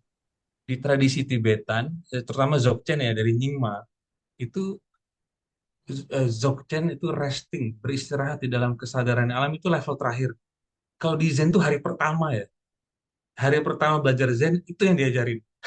Jadi itu makanya saya waktu saya belajar Zen, saya balik ke Indonesia, ketemu ajaran Vajrayana, lah itu kan Dzogchen Mahamudra itu saya hari pertama saya udah dicekokin itu gitu ya. Duduk dan beristirahat di dalam sebagai Buddha, Shikatanza, duduk sebagai Buddha. Nggak ada latihan pendahuluan ya, langsung to the point.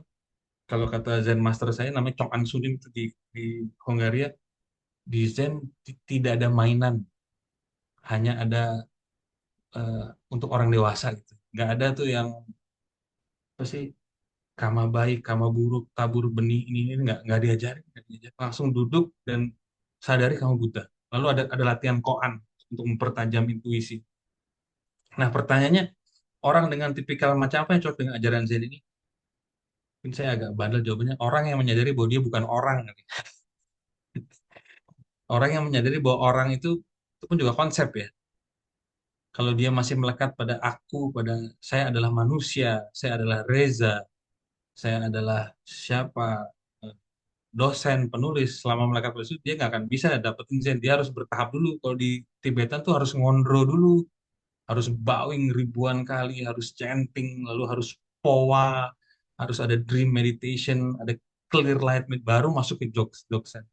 Tapi kalau dari awal kita sudah punya identitas yang loose ya, yang cair ya, saya tahu saya bukan orang, saya tahu tidak ada self dalam diri saya. Ketika ketemu saya langsung gitu. Memang tergantung tanda kutip karma sih ya, karma masing-masing. Tapi menariknya Tulku Urgyen Rinpoche coba di browsing deh, Victor deh. Eh, Tulku Urgyen Rinpoche dia selalu mengajar Dzogchen di awal. Jadi nggak pakai pendahuluan, nggak pakai ngondro, nggak pakai powa, langsung dia tak. Instruksinya sederhana, instruksi Dzogchen itu kan sederhana ya. Coba amati belakang kepalamu. Jadi orang langsung lihat ke belakang itu, bukan bukan perhatian keluar, tapi langsung lihat belakang kepalamu, langsung resting. Nah, ketika dia ngomong itu, ada yang ngerti, ada yang nggak ngerti. Ya sudah, itu namanya juga nabur benih, ada yang tumbuh, ada yang enggak. Kalau yang udah ngerti, ya udah disuruh resting aja, suruh Dzogchen langsung. Kalau ada yang masih bingung, ya udah ngondro dulu lah. Preparatory training dulu lah, latihan persiapan dulu lah. Ya di situ memang makanya itu hebatnya Gautama kali ya. Dia mengajarkan begitu banyak, Bapak. Ada 84.000 ajaran ya katanya. untuk 84.000 jenis penderitaan manusia, tapi sebenarnya dia nggak ngajar apa-apa. Itu semua cuma eh, ajaran relatif. Jangan. Dia mengajarkan banyak hal, tapi sekaligus tidak mengajarkan apapun. Itu hebatnya Gautama dan Buddhism ya. Pada esensinya, pada titik terdalam dan tertingginya, Buddhism tidak mengajarkan apapun. Tapi di level relatif, Buddhism mengajarkan banyak sekali teknik, ribuan mantra, ribuan instruksi dan ritual. Tapi pada intinya sebenarnya tidak ada itu semua. Ya itu paradoksnya itu yang membuat eh, semakin hari semakin menarik ya belajar ini semua itu. Ya gitu kira-kira Pak Rudi. Terima kasih. Oke, terima kasih Pak Reza. Banyak sekali yang mau kita tanyakan lagi, tetapi waktu juga lah yang membatasi kita. Tapi satu kita simpulkan bahwa Zen membawa kita kepada kesadaran terbuka, alami, dan kosong.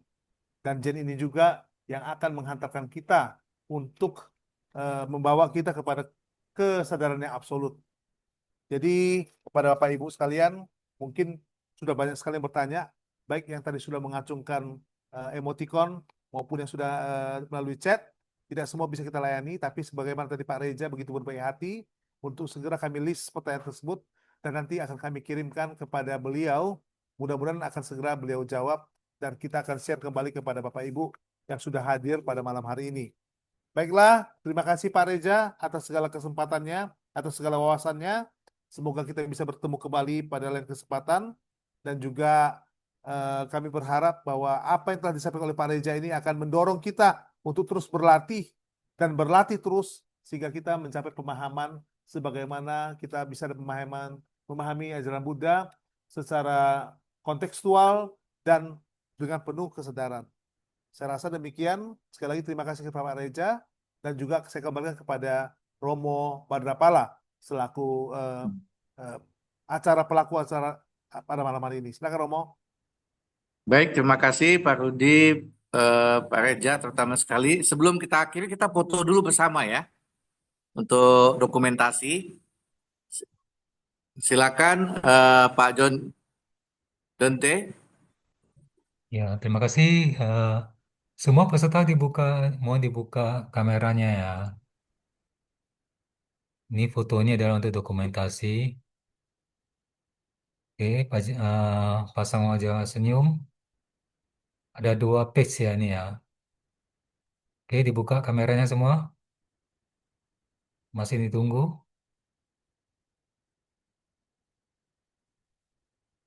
Oke, tahan sebentar ya.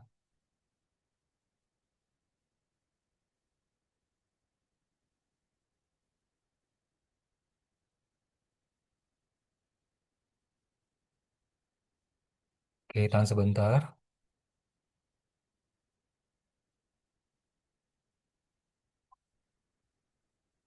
Untuk halaman 2, oke. Masih tahan sebentar.